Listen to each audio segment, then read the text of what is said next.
I got my first cell phone for my 16th birthday. It was a Nokia flip phone with no internet access and restricted calling and texting functionality past 10 p.m. This was in September of 2007, just a couple of months after the original iPhone hit store shelves. Now, as a newly minted 16-year-old, I was just happy to have a cell phone to text my friends. The iPhone was really cool. The worship intern for my church's youth group had an iPhone on day one, but I didn't think the features of the iPhone were all that necessary. I was more than content with smashing a number multiple times to get a certain letter and doing this over and over and over again. The touchscreen of the iPhone and its big visual real estate was just bling. But I didn't hold that opinion for very long, though. Fast forward 3 years to 2010, and the original iPhone was now obsolete compared to the new iPhone 4. The curvy plastic design was gone, and the rectangular metallic body looked amazing. My middle brother Travis received an iPhone 3GS for his birthday, which is just a few weeks before mine. And as the older brother, I could not stand the injustice of my little brother having an iPhone before I did. Once the iPhone 4 was released, I went to the AT&T store and dropped $800 on the phone. $300 of it was the cost of the actual phone, and $500 of it was the security deposit I needed to pay because, in order to buy this phone, I had to leave my parents' cell phone plan and start my own plan. And since I didn't have a credit score at the time, AT&T required a security deposit nearly twice as much as the phone I was buying cost.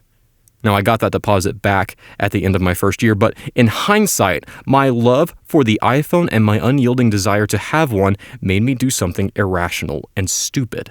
We opened this season of Breaking the Digital Spell with a comparison of two dystopias, one from George Orwell and one from Aldous Huxley. Orwell believed that what we feared, such as the iron fist of totalitarianism and government control, would lead to our ruin, while Huxley believed that what we loved, our comfort, our leisure, our entertainment, and distraction, is what will ruin us.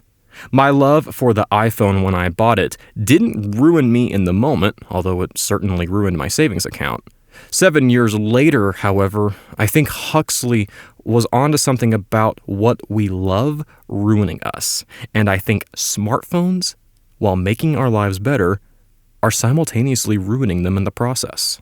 According to Statista.com, it is expected that there will be 2.53 billion smartphone users in 2018, and that by 2019, that number is expected to climb to 2.71 billion, an increase of 180 million in the span of a single year. Now, those numbers are just estimates, but they show that the meteoric rise of smartphones shows no sign of slowing down anytime soon. And of that 2.71 billion projected for next year, 230 million of those users live in America, which comprises 68.4% of the entire American population. Nearly 7 out of every 10 Americans owns a smartphone. And the habits of those 7 out of 10 Americans are not good. We check our phones 74 times a day on average, and 85% of us use it while we're talking to friends and family. 80% of us check our phone within an hour of getting up and going to bed. And within that hour, 35% of us can't even make it 5 minutes without checking our phone. This all applies to me as well. I am guilty of each and every one of these. To make things more depressing, 47% of us at one point in time or another have tried to reduce our smartphone usage and cut back on the amount of screen time we have. But the icing on the cake is that of that 47% that tried to cut back, only 30% were actually able to do so successfully. Smartphone addiction is real, and smartphone manufacturers realize that while they're making an awesome product capable of doing many good and helpful things, they've also made a product that has a reliable track record of producing compulsive, addictive behaviors in its user base. It's why, with this most recent iOS update, Apple has included internal phone tracking capabilities to give you data about your phone usage, and I might say with more reliability and precision than similar apps did that came before it. Google has done the same thing with Android. The jury's still out on whether or not these measures will work or not, but just as we are starting to reach a point in society where we are really beginning to question social media's effects on us, we are really beginning to question our smartphones as well. To quote Tony Reinke from his outstanding book, 12 Ways Your Phone is Changing You, "We are embodied creatures. That means that the way we use digital technology changes all of us, mentally, physically, and spiritually. Solomon warned us not to divorce our minds from our whole bodies, the very temptation of the touchscreen age. Study after study has shown that too much time on our phones has profound effects on our physical health, including, but not limited to, inactivity and obesity, stress and anxiety, sleeplessness and restlessness, bad posture and sore necks, eye strain and headaches, and hypertension and stress-induced shallow breathing patterns. The physical consequences of our unwise smartphone habits often go unnoticed because in the matrix of the digital world, we simply lose a sense of our bodies, our posture, our breathing, and our heart rates. Our overwhelming focus on projected images causes negligence with regard to our bodies." Now, I'm not going to belabor the point that smartphone addiction is a real and serious issue. Chances are you've felt its effects in your own life and need no reminder that you struggle to get away from your phone. And I'm not here to try and convince anyone to toss their phones out the window.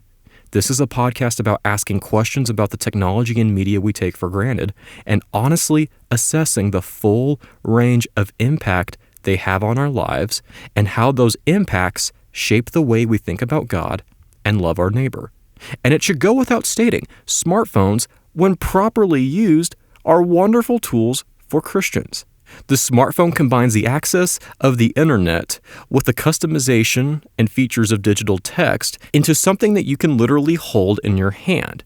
And this makes reading the Bible, listening to sermons, counseling a friend and praying for them long distance, researching subjects and articles online, all the more easier and doable. Phones can help us track our health, help us manage our time and our finances, and can store valuable information about our jobs and families and carry it with us on the go. Many of us couldn't do the jobs we do without our phones. My iPhone 7 Plus is the most important tool I have in managing the social media accounts I'm in charge of. And combined with my MacBook, my workflow is seamless and efficient because of it. We all know that our phones are used for legitimately good and praiseworthy things. The problem is that, just like television, just like the internet, and just like social media, you can't just adopt the good things about smartphones. You either adopt all of the things smartphones bring, good and bad, or you adopt none of these things. And the bad things that smartphones bring have not only physical consequences on us, but spiritual ones as well.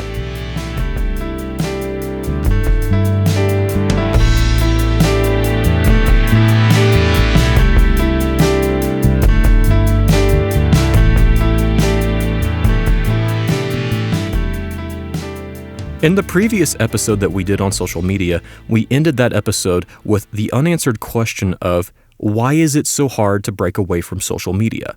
In many ways, it's almost impossible to talk about smartphones without talking about social media because social media's meteoric growth is parallel to smartphones' meteoric growth as well. Part of the reason why we can't break away from social media is because our smartphones are now so tailored to making social media as accessible as possible that wherever our smartphones go, social media goes with us.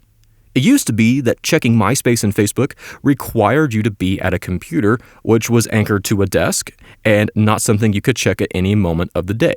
Computers anchored to desks are not known for their mobility. Smartphones empowered social media with the mobility it needed to fully saturate our lives and society. And where social media tries to convince you that through timelines and algorithms you can handle an endless waterfall of content, smartphones convince you that you can and should have access to that waterfall of content 24 hours a day, 7 days a week. Social media combined with smartphones can be a good thing, but it can also neutralize us under the allure of the waterfall of content that our screens put out and make appealing. This quote from Tony Reinke is lengthy, but listen to his commentary on C.S. Lewis and the Screwtape Letters and ask yourself if you've experienced what he describes as the nothing strategy. What I am coming to understand is that this impulse to pull the lever of a random slot machine of viral content is the age-old tactic of Satan. C.S. Lewis called it the, quote, nothing strategy in his Screwtape Letters. It is the strategy that eventually leaves a man at the end of his life looking back in lament.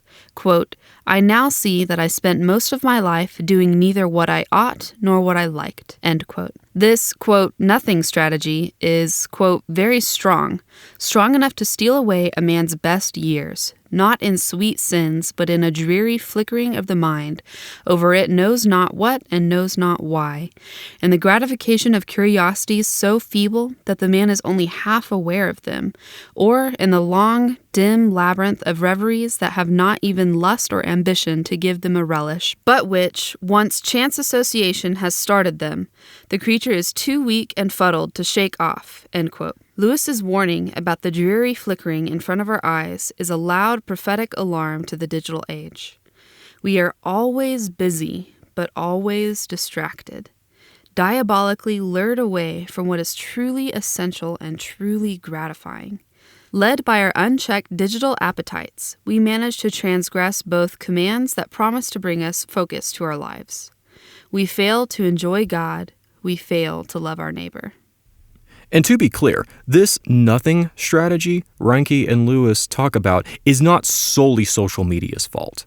Push notifications have increased in pervasiveness from all sorts of apps, all with the aim of distracting you away from the real world to the screen. I know in moments of boredom I'm just as prone to check the stock market as I am to check social media, and my phone buzzes the same for a text message in the same way it buzzes for a stupid push notification from Amazon, enticing me to spend money on something I don't need. My point is that smartphones, and dumb phones to be sure, are tools of immense usefulness and tools of immense distraction, and we cannot use smartphones for good without exposing ourselves to the possibility of crippling distraction. And this crippling distraction profoundly affects how we think about God and the way we love our neighbor.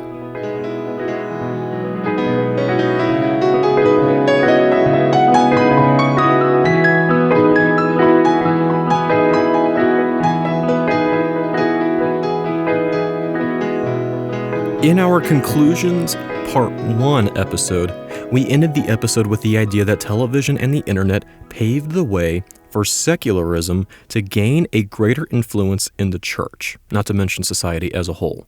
With the combination and global acceptance of smartphones and social media, we are now on the other side of that influence, having run its course in our culture, and we live in a distracted age made possible by powerful computers in our hands that feed us limitless amounts of distraction. And make no mistake, this distracted, content-saturated age shortchanges and short-circuits our ability to think about God in addition to influencing what we believe about Him. As Alan Noble, author of the insanely good Disruptive Witness, explains, modern media technology focuses largely on two goals: capturing our attention and gathering our data. While the latter has troubling implications for our privacy, the former has a direct effect on our ability to encounter and contemplate the holy. Innumerable gadgets, websites, channels, streaming services, songs, films, and biometric wristbands vie for our attention. Without our attention, their existence is unjustified. So, each piece of technology we own does what it can to make us pay attention to it, like an overly eager child, tugging on our sleeve, begging, "Look what I can do, Dad."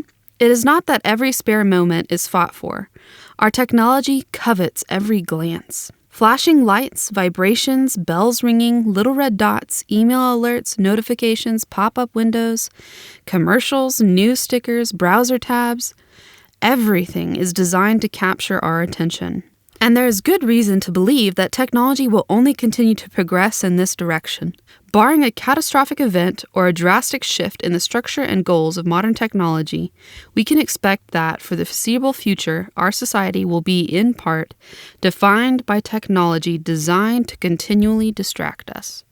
Allen continues on to summarize the work of American cognitive scientist Daniel J. Levitin and the implications of multitasking on our minds, and how all the distractions we live with, again, mostly caused by phones, give us mental fatigue. Allen again. We are addicted to novelty, and, as with most addictions, it takes a toll on our bodies. We become mentally fatigued, scrambled, as Levitin describes it. In this way, the modern mind is often not prepared to engage in dialogue about personally challenging ideas, particularly ones with deep implications. The fatigued mind would rather categorize a conversation about God as another superficial distraction, requiring little cognitive attention, than a serious conversation that ought to cost us, at least cognitively. If you'll recall from episode 5, we discussed how God, in revealing himself through the spoken word to the authors of Scripture, who then codified it in the written word, bound his revelation to a medium that values high levels of cognitive interaction. I'm not going to repeat the how do you read a book exercise again because I've done it for several episodes now, but reading a book requires abstract thinking, contemplation, focused meditation, and other cognitively intense activities. And if the God of Christianity was to be understood through the medium of the Word, then this God must value abstract thinking, contemplation, and focused meditation as well, and desires that to be reflected in how we worship Him. Smartphones short-circuit all of that, because smartphones are the means through which a million distractions are presented to us that keep us from abstract thinking, contemplation, and focused meditation. This is another longer quote, but listen to Allen one more time. Multitasking forces us to make millions of tiny decisions. What song should I listen to? Should I share this article? Should I check that text message? How should I reply to this email? And this wears us out cognitively. The result is that when it comes time for us to make important decisions, we are too exhausted and are more likely to make mistakes. Alternatively, we may avoid making a decision altogether. When there are an almost infinite number of options, it's hard to choose just one. Decision overload is as much a problem as it is for digital multitasking. A good friend of mine once explained that although he believed there is a God, he didn't know which religious account of God is true because there are so many different religions. When I asked him why he didn't try to discover the truth, he replied that it was just too overwhelming. A distracted and secular age does this to us. We are cognitively overwhelmed by the expanding horizon of possible beliefs. Our frantic and flattened culture is not conducive to wrestling with thick ideas with depth, complexity, and personal implications. It is a culture of immediacy, simple emotions, snap judgments, optics, and identity formation. In such a world, is it any wonder that Christians so often speak past their listeners? I cannot stress enough how valuable Alan Noble's book, Disruptive Witness, is, because it's one of the first books of its kind to connect the consequences of a world saturated with distractions and how Christians live faithfully in that context. The result is that the gospel message doesn't fall on deaf ears when we proclaim it, it falls on distracted ears. The gospel becomes just one more source of distraction and noise amid a backdrop of endless distraction and noise. And our smartphones contribute a significant amount to that noise and distraction we experience in our lives. And it's not always pointless distraction either. Maybe that email you need to read is legitimately important. Maybe there's a situation that you're monitoring and you need to communicate with others about. Or maybe you're checking your bank accounts after seeing some strange transactions show up. Again, our smartphones are useful tools, but they're also tools of immense distraction. And this immense distraction distracts us from thinking about God and influences the way we think about God. God is no longer a subject we ought to give the fullest amount of our attention to. Instead, He is one possible option of belief amid a myriad of other beliefs we encounter in the waterfall of content put forth by our phones. Thinking about God is the same as thinking about sports or entertainment or pop culture or anything else that you can think about, because the way our phones deliver our content to us characterizes God and thinking about God as being as equally important as checking something off of a task list. Thinking about God is rendered insignificant.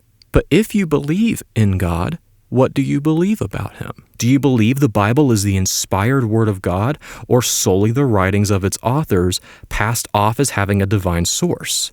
Do you believe God created Adam and Eve, or that their account is fictional, allegorical, or metaphorical? Do you believe the flood of Noah was literal or figurative? Do you believe the signs and wonders in Exodus actually happened, or that they're just exaggerations in the accounts of Moses' clash with Pharaoh? Do you believe Jesus was fully God and fully man at the same time, or just a man, or that he never actually existed? Do you believe Jesus was actually crucified as the fulfillment of God's plan to redeem his people from the curse of sin, or was Jesus crucified for being a political troublemaker? Do you believe that Jesus Christ is coming back one day to judge the living and the dead? Or is our charge as Christians simply to create heaven on earth for our fellow man? Like Alan just said a bit ago, a distracted and secular age does this to us. We are cognitively overwhelmed by the expanding horizon of possible beliefs. And if we are to live as faithful Christians in this culture, we must take this into account as we proclaim the gospel. We must be, as the title of Alan's book suggests, disruptive witnesses. Smartphones and social media aren't going anywhere, but they're not the only sources contributing to the distracted age we now live in as Christians. On the next episode of Breaking the Digital Spell, we set our eyes towards the horizon of new technology in media, some of which already exist and is growing in acceptance and usage, and some of which, quite literally, covers our eyes so that all we can see is whatever digital world we want to live in.